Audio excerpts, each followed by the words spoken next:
In today's video, I'm going to teach you how to create a zoom in effect using Adobe Premiere. Whether you're adding emphasis to an important moment or just enhancing your creative storytelling, zooming can be a game changer in video editing. Let's dive right in and make your videos pop with this professional touch. To start, you'll need to open Adobe Premiere on your computer.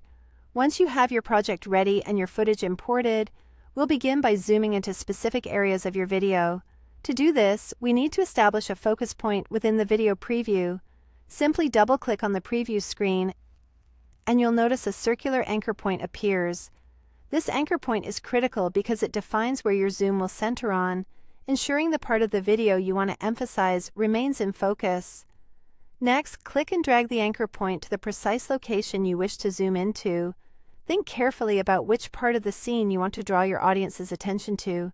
Placing the anchor point correctly is key to achieving the desired zoom effect.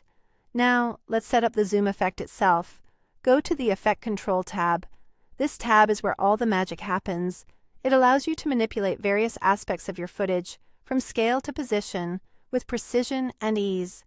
With the Effect Control tab active, it's time to decide exactly when you want this zoom effect to start.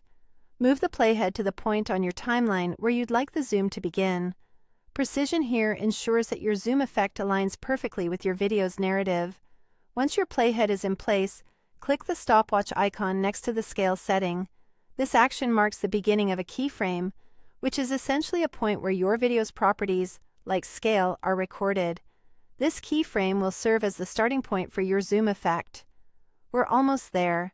Now, move the playhead forward in your timeline to define where your zoom will end. Again, be mindful of your video's flow. You want the zoom to feel natural and well-timed within the context of your footage. With your endpoint established, it's time to create a second keyframe. Increase the scale value to your liking.